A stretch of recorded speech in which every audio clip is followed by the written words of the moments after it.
All right, hi guys, welcome. For this next lecture, four? I can barely keep track. Four. What I want to do is just briefly talk about the American War for Independence. Actually, talk about the actual conduct and fighting of the war. Unfortunately, we're not going to be able to spend that much time on it. That's the problem with these survey type classes.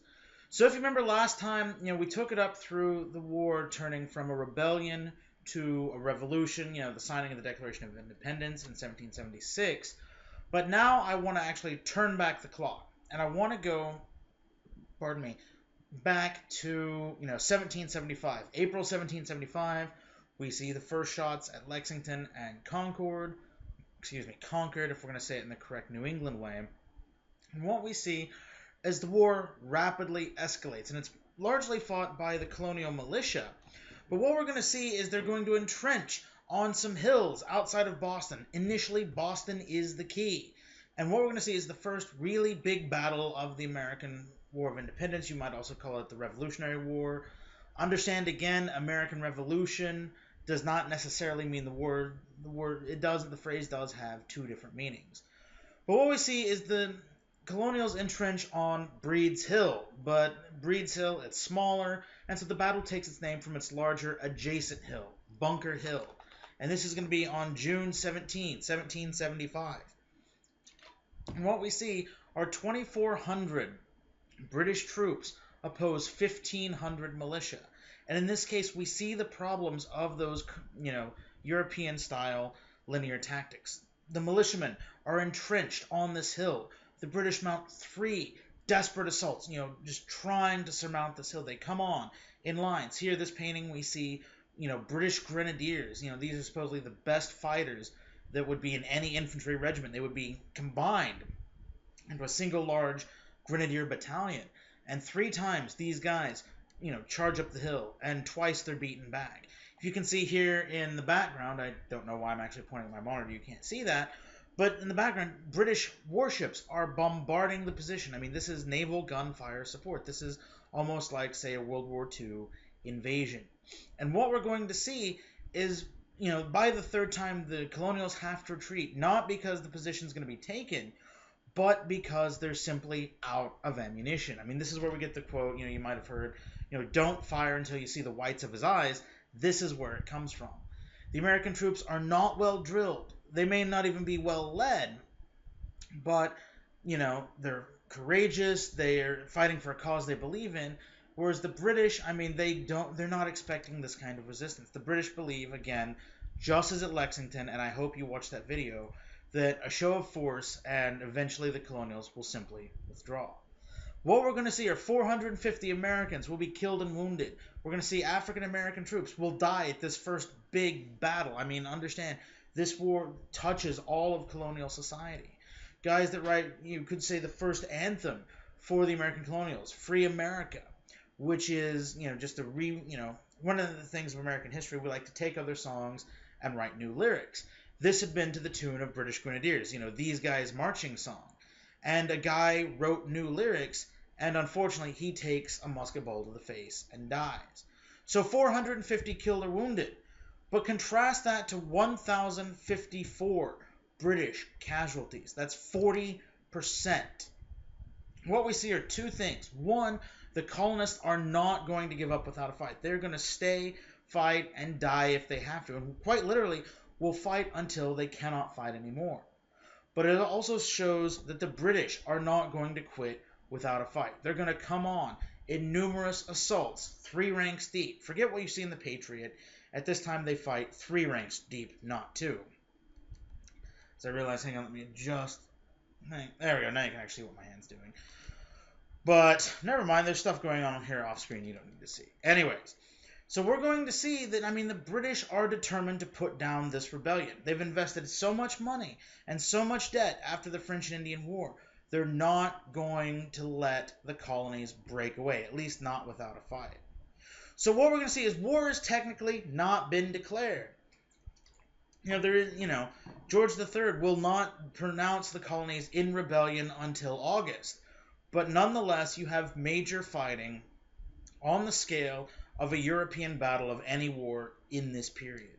What that means is everybody is determined. The Americans are determined to seek redress of their rights. The British are determined to try to come in and ensure that the colonies will submit to what they see as lawful authority. So what we're going to see about these tactics, just in brief, is that, infantry will use linear warfare like this. And even though things like Bunker Hill show that entrenched positions will cause heavy casualties, excuse me, I don't know what that was. In case you can't tell, I don't edit these videos. I figure if I have any, weird things, you guys are going to laugh at it. You guys actually missed it for my in-class 1103. I was talking about the Sugar Act, and I just happened to just breathe. Wind up just this huge belch in the middle of 135 students. Oopsies. So you might get something like that. But anyways, what we're going to see is Washington, once he becomes commander-in-chief of the Continental Army, believes that only European-style professionalism is going to triumph. So even though we're going to have militiamen, what we're going to see is we're still going to rely on this linear warfare. Have guys on this side, guys on this side, and just fire at each other until there's a bayonet charge or somebody breaks and runs. Now what they have to do is they have to use the volley fire. I mean, the standard weapon of the American Revolutionary War are going to be these things. This is it's a replica, but a pattern 1768 Charleville infantry musket. And look how long this thing is. I mean, I'm just going to keep doing it. This thing is stupidly long. It's about 6 feet long, even longer with a bayonet.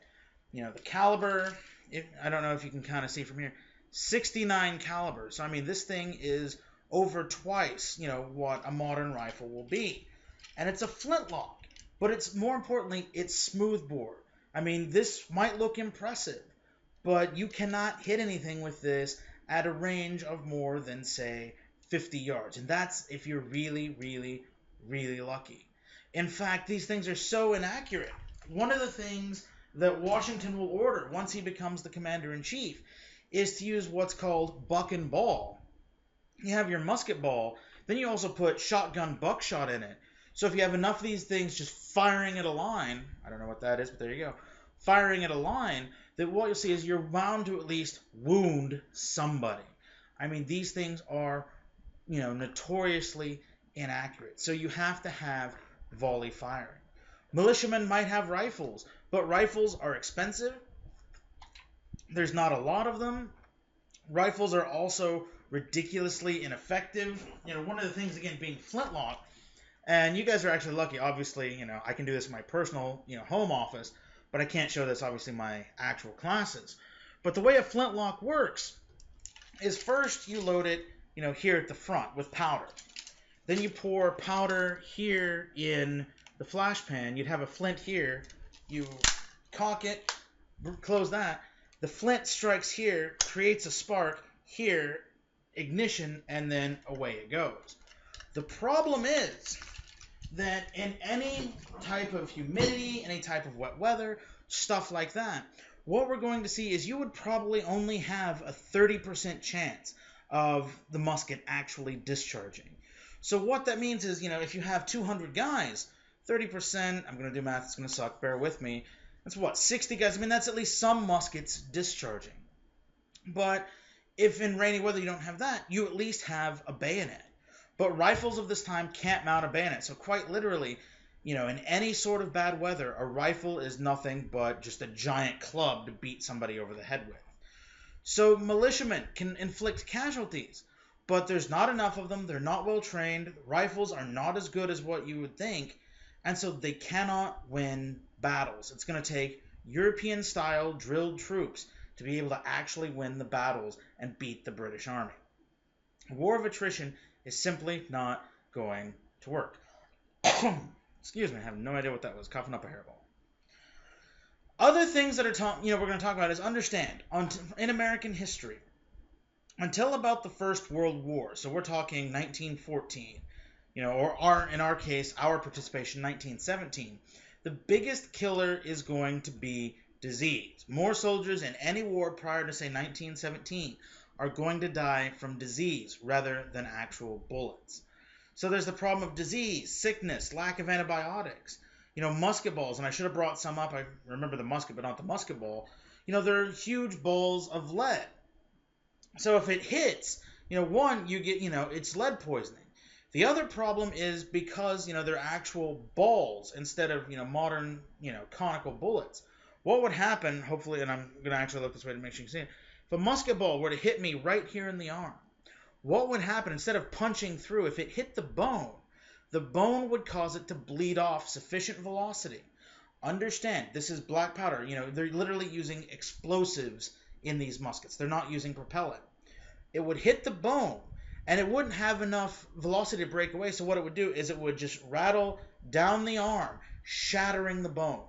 One musket ball in the arm, and possibly, every bone is just screwed up in that arm. So all they can do, because again, you don't have antibiotics, to sterilize wound, what they'll give you a shot of rum and then pour rum on the wound to try to kill, sterilize stuff. They have to just amputate. You get hit in the arm, and off it goes. So understand, with that, a lot of people are going to die from the medical care. A lot of people are going to die from wounds. A lot of people are going to die from disease. The war is pretty bad. And it's not that this is unique to the American Revolution. I mean, this is something that we're going to see, in anywhere. I mean, this is just how war is fought in the 18th and 19th centuries. I mean, a lot of the stuff we're talking about here is applicable to the French and Indian War. A lot of it's going to be applicable to the American Civil War. This is how war is fought. You then have to deal with the issue of prisoners. Okay, in the United States, if we capture, British troops, we can imprison them. I mean, we have lots of land. But it's not cost effective for the British to take every person that they get and take them back to Britain to keep them out of the war. So what they would do is get hulks like this. Old ships that are decrepit. They would mount them in harbors. You can see there's no sail, there's no mast. They're prison ships. What they would do is they would just fill these things full of prisoners and more or less just leave them to rot. So now you have people on rotting wooden hulks with bad food, limited food, no medicine. Again, even if you were taken prisoner, you might not survive because just the situations in captivity are absolutely horrible. Now, what we're going to see is, despite that, the Americans continue fighting. 1775, there's not really that many major battles to speak of, but 1776, we see the fact the Continental Army is beaten on several occasions. Understand this, whatever you think of the man, George Washington will lose more battles than he will ever win. He is not the world's greatest general at all. But what's important is he keeps the army alive. I have no idea, doing some religious thing. He keeps the army alive, and that's what's really important. He ensures that even if he loses a few thousand men or a few hundred men in whatever battle, the majority of the army escapes to fight another day. And so if we look at 1776, we're going to see, a crucial defeat and a really crucial victory. By August 27, 1776, we're going to see this battle, the Battle of Long Island. And this is going to be one of the first times the full Continental Army is there and actually, fighting well. But the problem, if we look at this map, is if you look down here at the south, Washington is up here in the north on Long Island. And the British troops, get behind him where he doesn't expect. They cut off his lines of retreat. There are British troops up here in the north, and Washington has no choice but to retreat. It is almost a huge disaster of around, of around 10,000 people. He's going to lose 20% killed, wounded, or captured. I mean, this is going to be a huge defeat for Washington's army. But even though he loses 2,000 people, he keeps 8,000 alive. And this is also the battle, I believe I mentioned it earlier, where that whole status, are these rebels, rebel scum. Which, by the way, I'm actually going to take a sign. If you watch at least the first Star Wars movie, at some level, it's kind of a portrayal of the American Revolution. What do I mean? Look at everybody in the Empire, with the exception of maybe Darth Vader. They're all British. They speak with British accents. But look at almost everybody of the rebels. They all speak with American accents. Just saying. Just random, trivia there. But what we're going to see is, because Their status is not fully defined. We will see a number of atrocities where British troops, especially, those Hessians, those German mercenaries from Hesse, they're going to come in and they're going to bayonet a number of surrendering and wounded prisoner or wounded people left on the battlefield. That's not a standard British tactic, contrary to what you're going to see in The Patriot. The British aren't like the Nazis. They're not trying to kill everybody. But understand, some massacres of prisoners of war did happen. So what this means is desertion is really, really rampant. That, you don't necessarily, excuse me, want to be in the Continental Army. You're not winning the war. The British are always superior. They have more numbers. And you can't even be guaranteed of surrender. But what we're going to see is, again, Washington can keep the army alive and intact, and that's the main thing.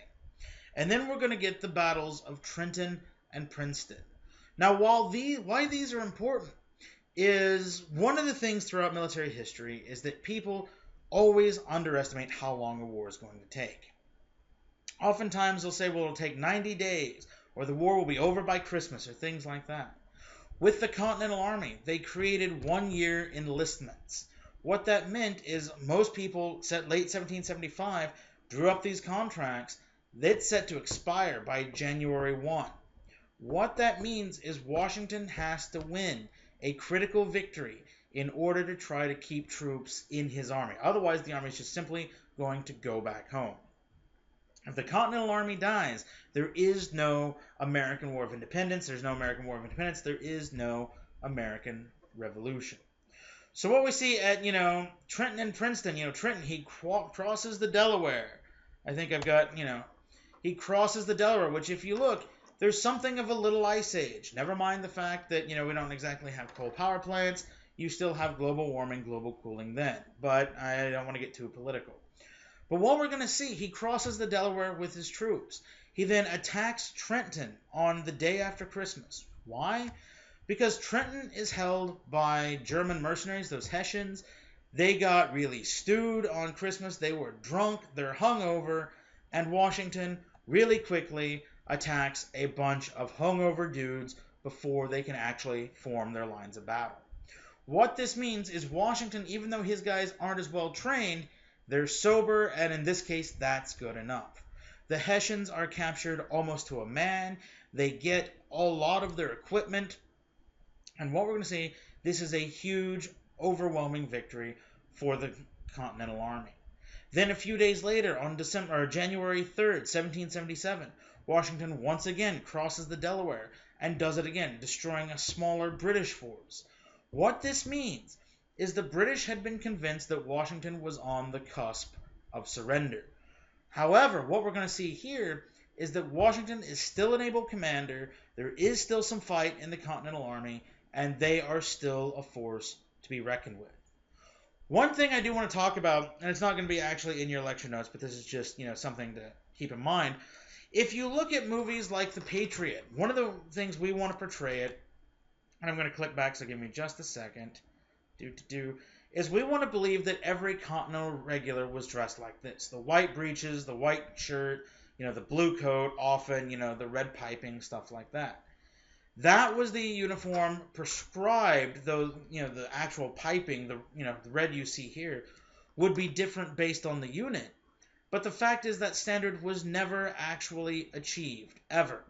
These guys here, you're seeing some guys in green, some in brown, some in red, some in blue. Those are actually regulars. Well until the last day of the war. Very often no two companies, sometimes no two guys in the same unit would necessarily be dressed the same. This portrayal that they're all going to look alike is a fiction, as we want to remember it.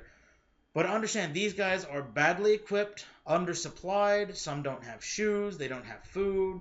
They're having to melt down whatever lead they can for musket balls, and they don't have enough weapons to go around. So it's, even though they can win battles on the worldwide scale, they've never defeated a large British army. They've never won in open warfare.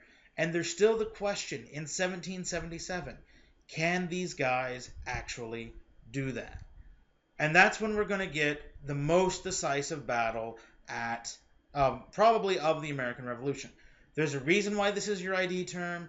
You must know this battle for the test. Hint, hint, nudge, nudge, wink, wink. The Battle of Saratoga, it happens late in 1777.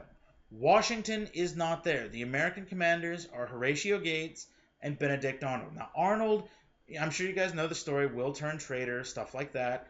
That doesn't happen yet. But what's going to happen? This battle, I mean, it's part of a larger campaign in New York. The war is mostly fought in the north until around 1780 or so. The decisive battle is going to be at Bemis Heights. Don't really know that. If you just want to call it the Battle of Saratoga, that's fine.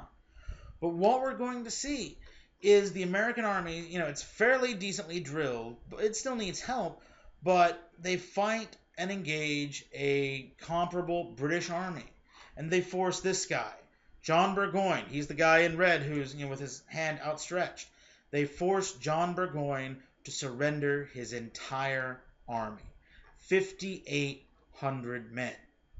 Now, what this means is by the time this is done on October 17, what this means, this shows the world, and here's your significance. Remember the ID terms, who, what, where, when, why, significance. The significance is it shows the entire world that, the Americans can do it. The United States can win the war. These guys have enough guts to be able to defeat a British army. Now, why does it happen? The British commanders, they don't talk to each other. You've got one army here, you've got another army here. Quite literally, one of the British commanders will, not advance because he wants to stay in a certain town because his mistress is there. Priorities. I mean, put down a rebellion what choice would you make? Just say.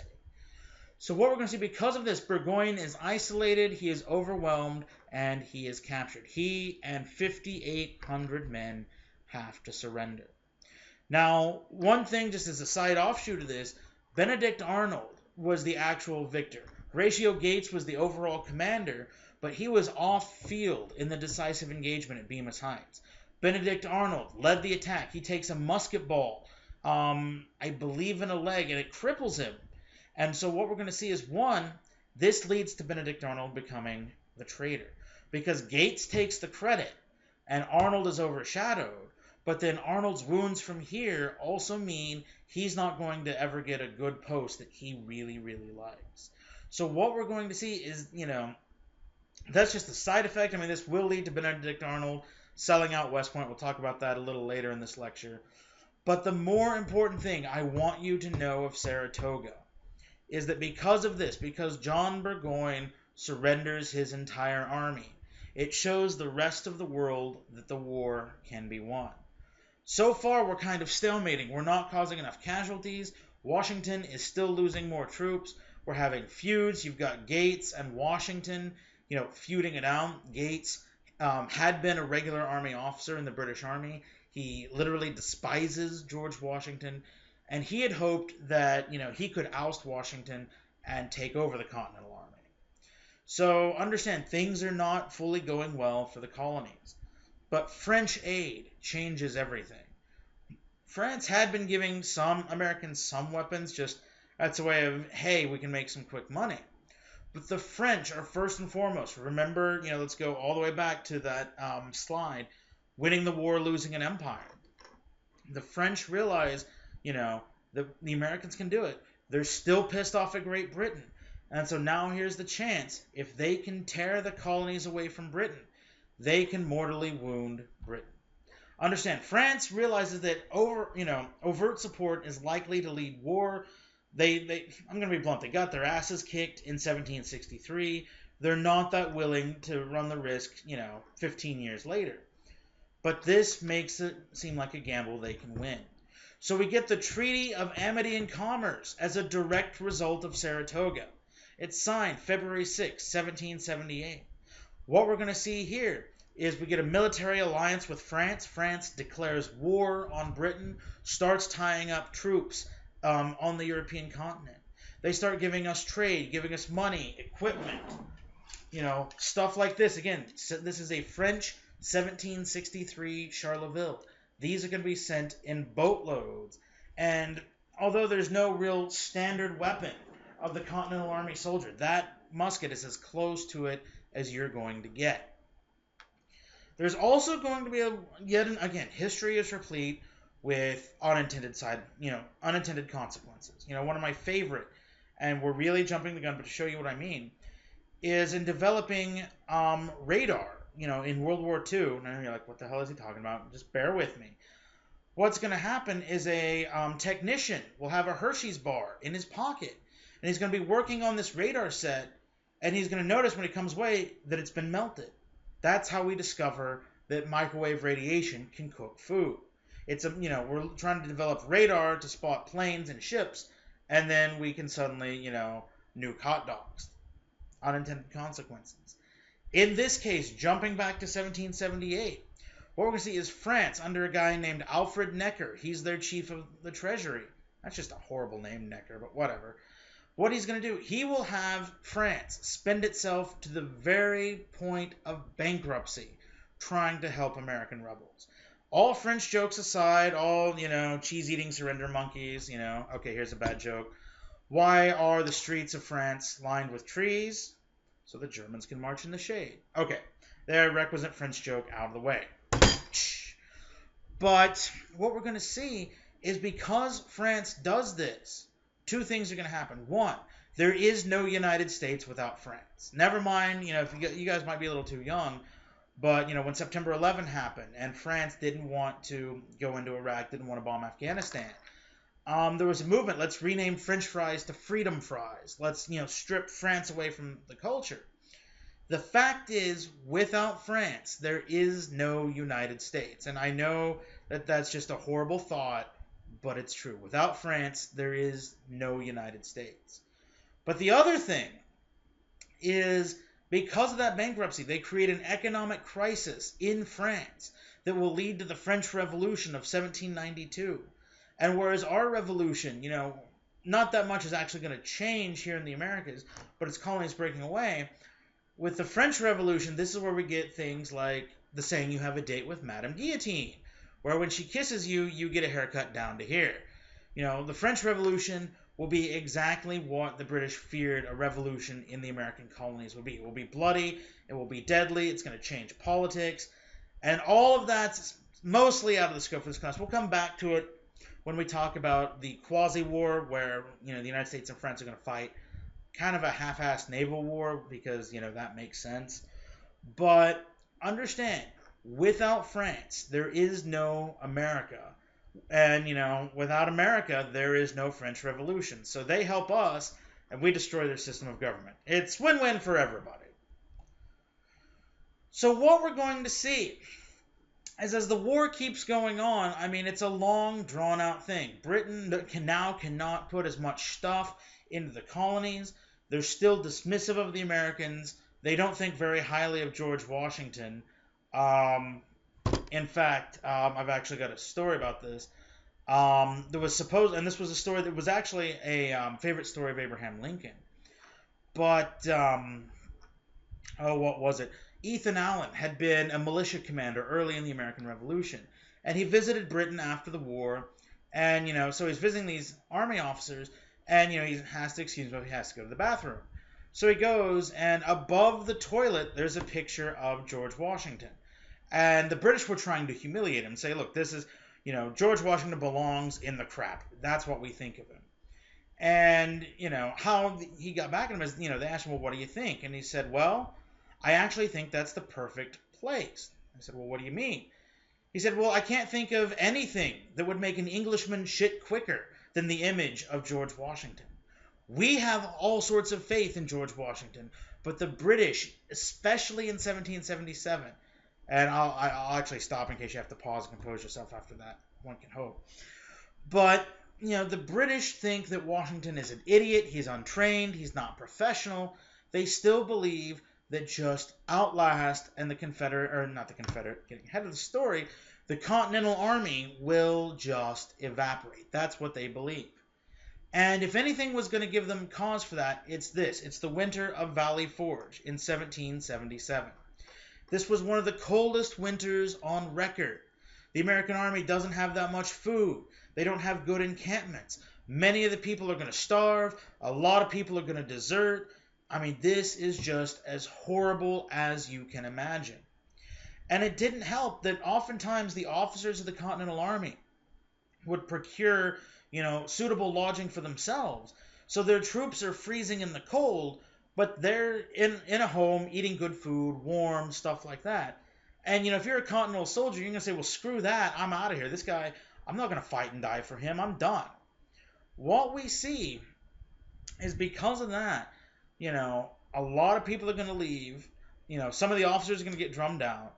But those men that stay, the army that comes out of Valley Forge, I should also mention, should back up, this is the day and age where what they would do is you would fight in the spring, fight in the summer, possibly fight in the fall, and then in winter you would go into what was called winter quarters, and you would stay there, and you would just rest, refit, and not do anything. I mean, you don't, except for Washington crossing the Delaware, you don't want to fight in this. It's too cold. It's not gentlemanlike. It's not, just don't. You don't want to do it.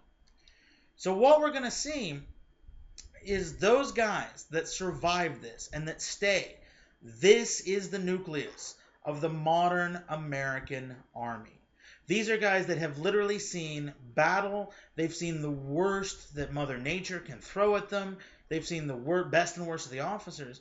And what this means is these guys are not going to quit. They're not going to surrender. They're not going to run. They're not going to desert. These guys will re-enlist. You're not going to go through Valley Forge in 1778 and then in 1780 just be like, I don't care anymore. I'm done. If you'll go through this, you're going to go through anything until independence is achieved. So, I mean, it's these guys now that's the nucleus.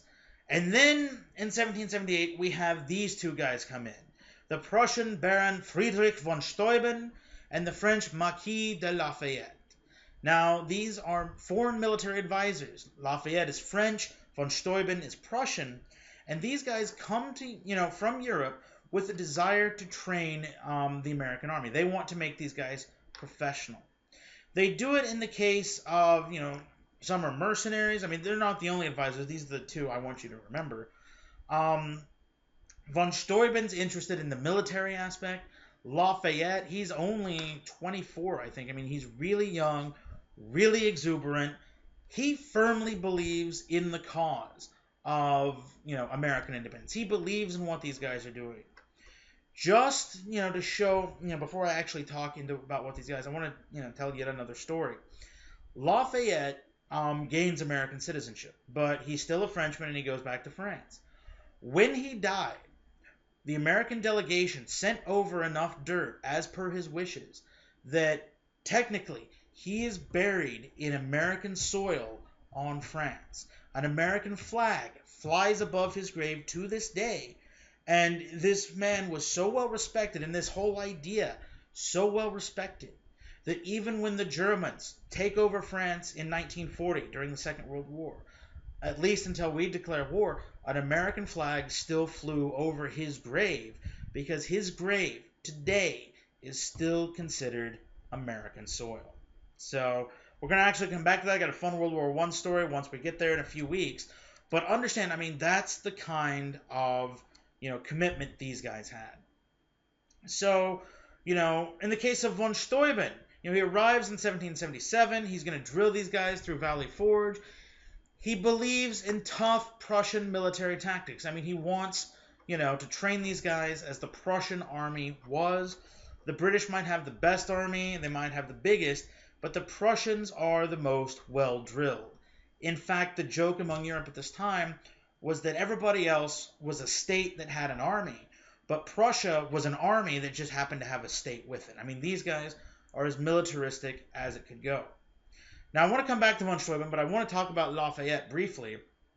Lafayette, he comes in, he's also going to help drill, but he also wants to serve. He wants a commission. He wants to be a commander and an officer in the army. So Lafayette will divide his time between leading the troops, overseeing von Steuben's drills, as well as routinely going back to France to try to get more money, more aid, more equipment, and eventually by 1781, the involvement of the French army as a whole. They're actually going to, we're going to see the Comte de Rochambeau, we'll talk about him later, will come over to the United States with around 5,000 to 10,000 French troops. So both these guys are, really critical. Lafayette for getting that aid, von Steuben for turning a bunch of ragtag soldiers into a well-drilled professional fighting force.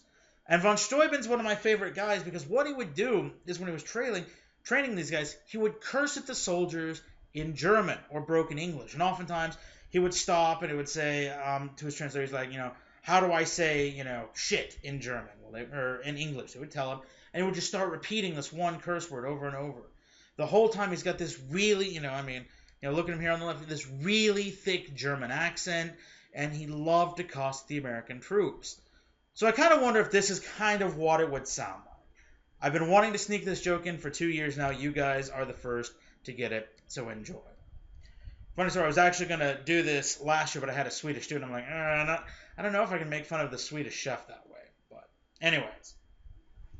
So that's what's going on the military front. By 1778, we have the nucleus of a professional, well-drilled army. I won't go so far as to say well-equipped, but it's got more muskets, it's got artillery, it's got more stuff now. It is at least competitive, if nothing else. But now we need a government. The more likely this thing seems, we need some sort of government to tie the whole thing together. And enter the Articles of Confederation. Quite literally, and feel free to write this on your exam, the most worthless government ever devised in history. If you think our political situation is bad, this thing is just as stupid as it gets.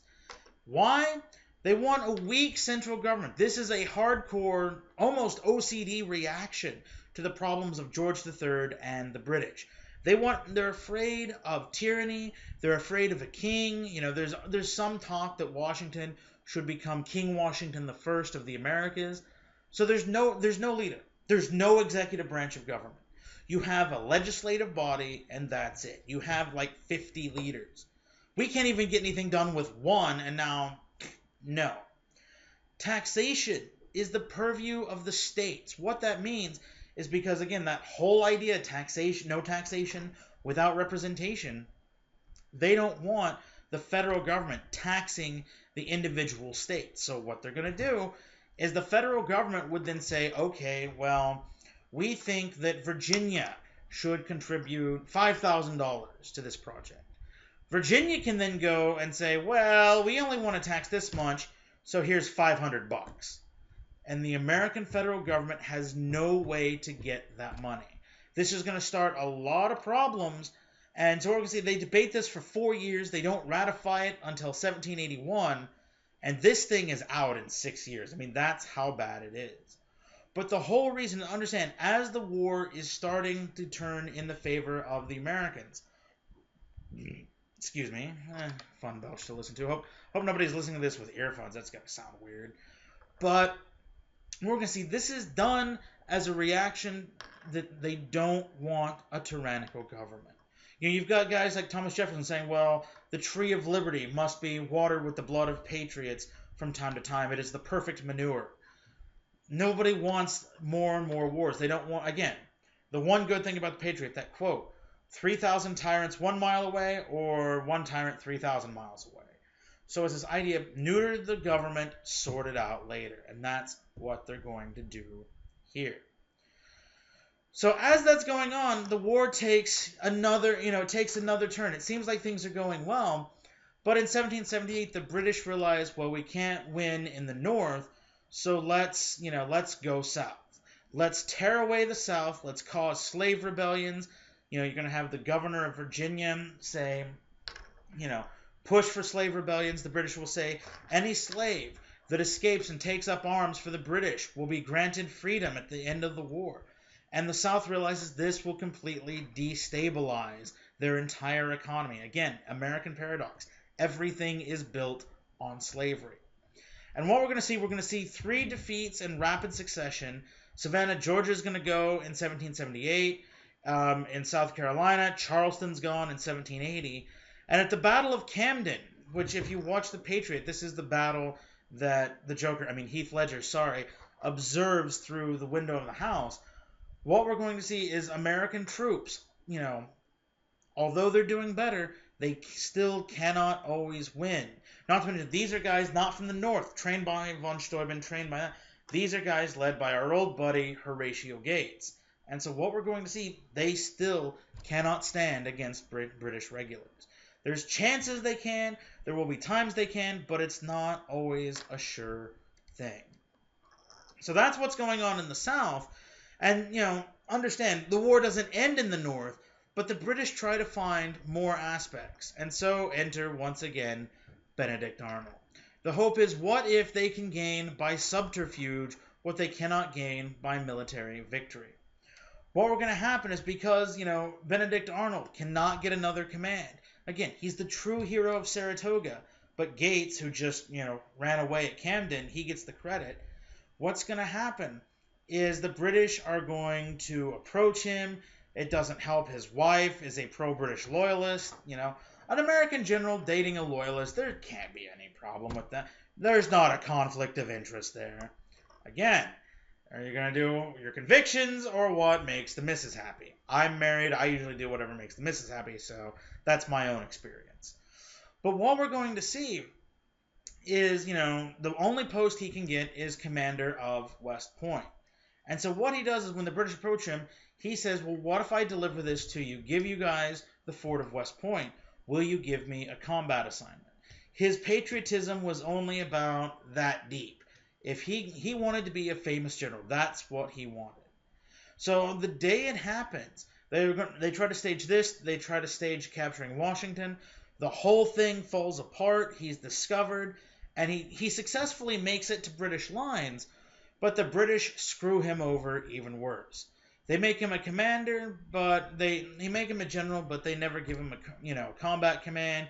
His career is over. He goes back to Britain, and he becomes one of the most early villains of American history. There's a bad I think it's the 1930s movie called The Devil and Daniel Webster. And the premise is that Daniel Webster, who's a famous politician, we'll talk about him later. This guy makes a deal with the devil, and so he hires Daniel Webster as a lawyer to try to get him out of this deal. 1930s, you just start being able to drink again. What do you expect? Well, anyways, what they do is the devil decides that the jury is going to be every bad American villain you can think of to that time. So all these old pirates, John Wilkes Booth, the guy that shoots Lincoln, all this stuff. And then one of them is Benedict Arnold. And Daniel Webster says, I object. That man is not an American. That's the 1930s. Okay, so that's what? 150 years after these events. Can I do math? 100? Yeah, 150 years after these events. And still, in the American mindset, this man is nothing short of a giant asshole. Feel free to write that on your exam. I'm totally fine with that. So what we're going to see is the war is still going for the American minds, in the favor of the Americans, but we're going to see that very quickly it all comes to a rapid conclusion. Because in late 1780, we start getting French regular troops. We start getting all these troops. Washington escapes from the north, comes down to the south, and now what we see is a concentration of the American army and the French army. And so in doing so, we're going to win a number of battles. And I don't actually have it here because we're going to skip through. But we're going to see the Battle of Copens, which is horribly portrayed as the last battle of the Patriot. And it's going to be a huge victory for the American forces.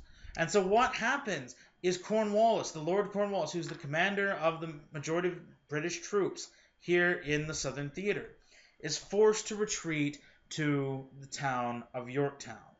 So if we look on this map, you see Cornwallis's position. You see Tarleton, which, by the way, up here in the north. Tarleton, by the way, is actually portrayed by Tavington in the Patriot. They didn't want to use the actual guy because they wanted to fictionalize it, but he's the inspiration. But if you look here, you'll see just as many, if not more, French troops than you do American troops. Understand, yet again, without the French army, we don't have a United States. But what we're going to see is after these victories, Cornwallis is forced into Yorktown. The French Navy then comes and then cuts off his escape, and we besiege it. And what we're going to see is we're going to, these redoubts number 9 and 10, an American attack will take those, led by Lafayette. And in doing so, now there's no place for Cornwallis to go. He's cut off from his supplies. There's nothing he can do. And Cornwallis agrees to surrender. The last date of major fighting is October 19, 1781. This is the last major battle of the American War of Independence. This is the battle that grants a free United States. Cornwallis is so, ashamed that he has to surrender. He sends out his second in command with his sword. Nobody knows fully how to do it. And then what we're going to see is in this surrender, what will happen? And again, here's where I love Lafayette.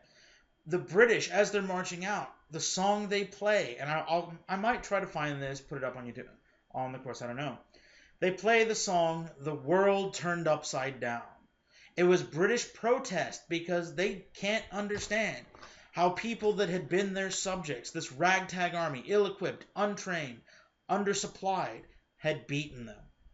If you see here in this picture, the guys on the right, obviously the Americans, the guys on the left are the French, the white flag, they're not surrendering. That's the French fleur-de-lis, the French royal flag. We don't have the tricolor yet until the French Revolution.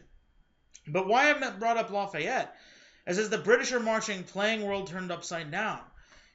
They march through these lines, and part of it, this is 18th century warfare, it's gallantry, stuff like that, giving them dignity.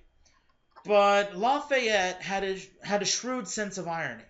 And so what we're going to see is the British want to pretend the Americans aren't there. They want to pretend they lost to the French. So what we see are two key things. First, the parade's going to stop, and they're going to go to the Count de Rochambeau, which is this guy in the funny-looking hat, here to the left of the white flag. And the British general will try to surrender. And Rochambeau, who also had this shrewd sense of history, goes, "There's the commander-in-chief," and points to Washington, forcing this guy to do it. So he goes, he surrenders his sword to Washington, the British troops start marching, and again, resume playing World Turned Upside Down. Lafayette then sent a message to the American band, which was formed up along with as part of the military review, and ordered them to play Yankee Doodle and play it louder than the British troops. To basically say, screw you guys, this isn't your day, this is our day. We're the ones who won. This is an American day. Yankee Doodle, by this time, had gone from a French and Indian war song of Yankee Idiot to our way of giving the middle finger to Britain. We had reclaimed this to where this became the main marching song, if you will, of American forces. So we need to look, and if you give me a second, there we go. We need to then look at the French involvement and what all this means and the actual end of the war. By October 1781, by Yorktown, there are more French troops in the field in the Americas than there are American troops. So, understand, the French play a huge part in this. The French are going to give arms, ammunitions, advisors, men, and ships. All of this pushes the scales in the favor of the American colonies. They had given some ammunition and some weapons early on, but it's the regular troops that help corner Cornwallis, and it's the French Navy which ensures Cornwallis can't leave. That is the deciding factor. Now, October 19, 1781 sees the end of fighting mostly on the North American continent. Splattered water all over me there. Fighting on the North American continent, but the war continues until 1783. In fact, one of the provisions of the Treaty of Amity and Commerce was that the United States was forbidden to engage in a separate peace. We cannot sign a separate deal with Britain. That we're now tied to France, and what that means is France theoretically gets the ultimate say. Well, we have to sign that in 1778, but now in 1781, many people start to question what's the rationale. So understand, we're gonna kind of break our first treaty fairly quickly early on, but out of good reason. We just fought and won a war to escape from the British monarchy We don't want to become French colonies subverted to the French monarchy. Now, before we get to the end of the war, I have to talk about something that's kind of a displeasing episode in American history. In the March of 1783, the war is all but over, but it's still going on. What we're going to see is officers in the Continental Army are angry. They're upset. Congress has never been good with paying them. They've never been good at doing all the stuff. There's fears the army is going to be disbanded and that these people aren't going to get pensions. So what they want to do is these officers, create what's called, we know, as the Newburgh Conspiracy. Newburgh, I want to say Pennsylvania, but I suck at geography. And what they want to do is they realize early on the Articles of Confederation are weak, they're ineffective, it will never be a sound version of government. And they have a legitimate grievance. They're worried that maybe this will threaten liberty, because what if the government is too weak to stop a rebellion or to stop anything, that maybe it's going to threaten everything they fought for. So what is the conspiracy? These officers want to take over the government. The guys who led the American army. Now, this does not include Washington. I'm going to talk about Washington in just a second. Wanted to mobilize their troops and march to Philadelphia and take over the government. Bear that in mind for a second. Who is supreme in our government, in our Constitution government? Who is supreme? There's a reason why the president is a civilian and commander-in-chief. You might see on Facebook all these things. Well, I believe that the first requirement to be president is that they should be in the military. No. I'm going to tell you this right now, and I realize I'm getting a little heated, but from a historical perspective, that is a horrible idea and violates everything this country was founded upon. If they want to be, if a military man wants to be president, that's fine. But to require it abrogates the very founding principles. Because here at Newburgh in 1783, these guys want to take over the government. Now, they dress it up as, well, we want to preserve liberty, we want an effective centralized government, but the fact is, it's monetary things. They want to make sure that they're going to be paid for their service. They don't even invite Washington to this meeting because they know he's going to put it down. But what's going to happen is Washington finds out about it, he barges in, he just waltzes up and gives a speech, and what he does is, understand, Washington wants a strong centralized government. He's going to push for reforms for the Articles of Confederation. In fact, that's going to be part why he becomes president.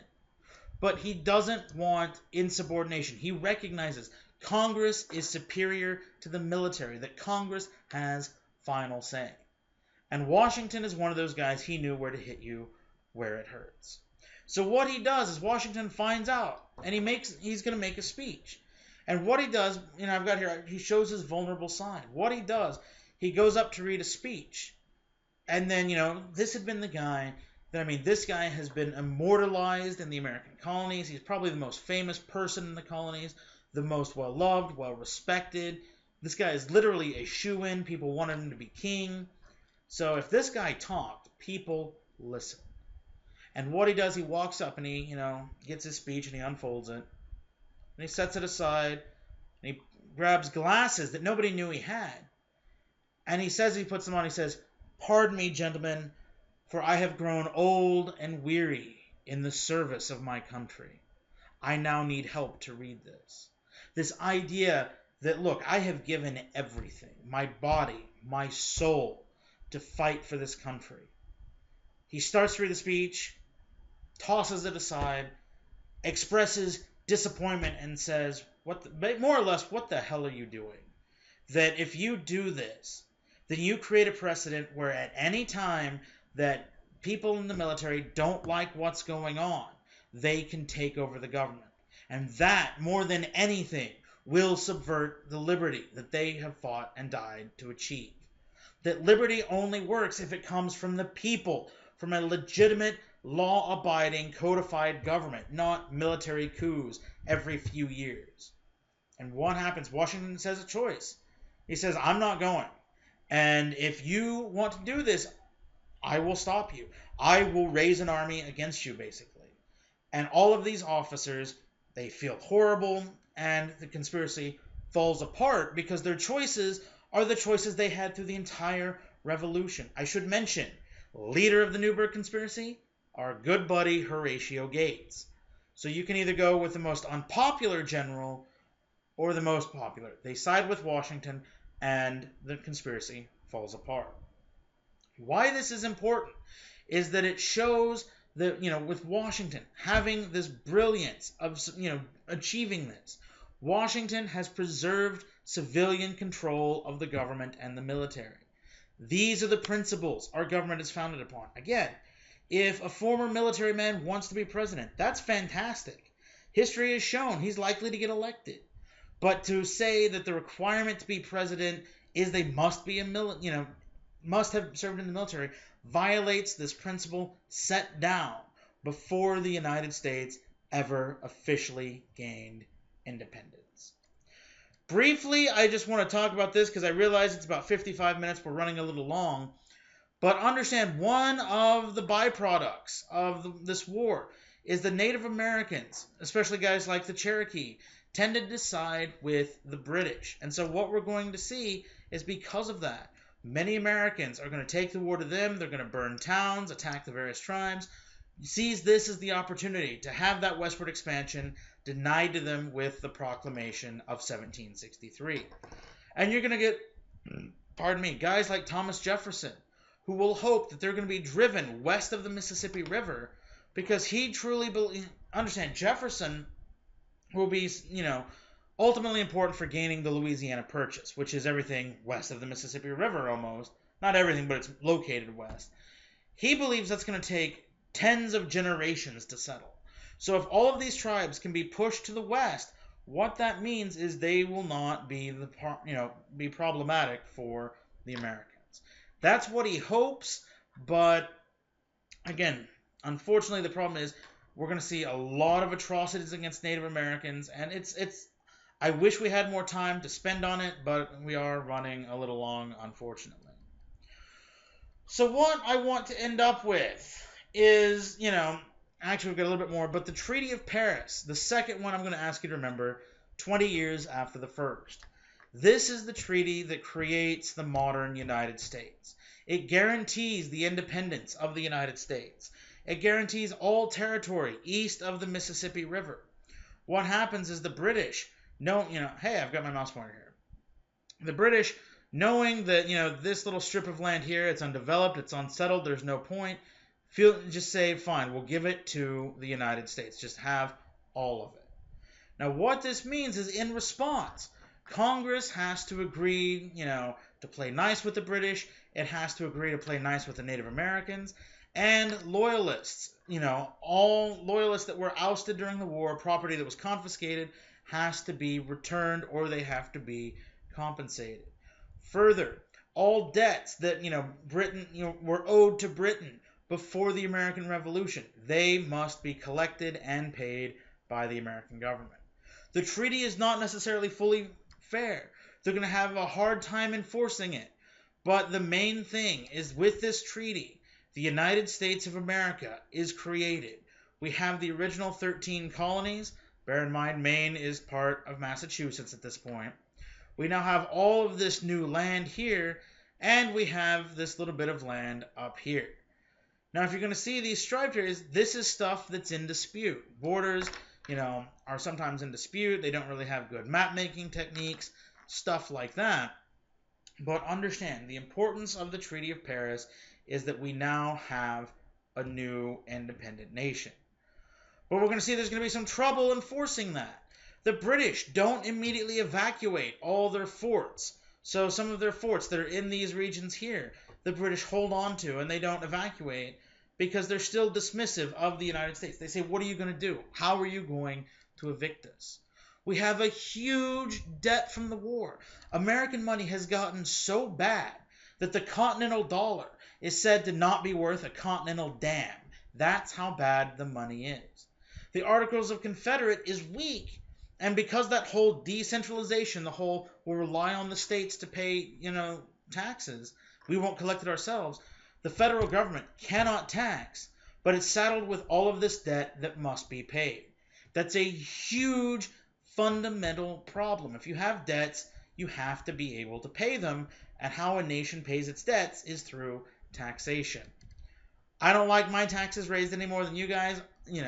I sound nice now. I guarantee if I was, we're doing this in the spring, I'd be complaining about taxes because screw you, tax day.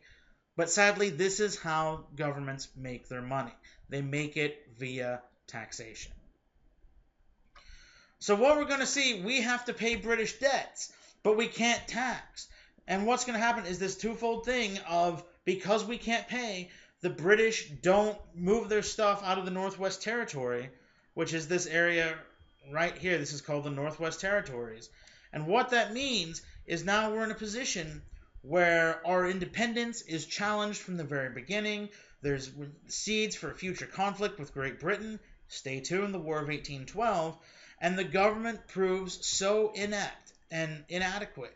We lay the groundwork for almost immediately things are going to happen that will cause a change and create the birth of a new American government. But that's all the purview of another lecture. Right now, 1783, the United States is independent. We are a fully functioning sovereign nation respected by all the powers of the world. So with that happy thought, I think we'll call it good for today. I know this ran about 15 minutes long. Generally, these are 45-minute lectures, but this one, there's a lot of stuff. As always, if you have any questions, let me know. Your homework, remember, is due soon, so make sure you get that in. And as always, I will see you in the next video. I have no idea what that is, but that's like my thing now. Bye-bye.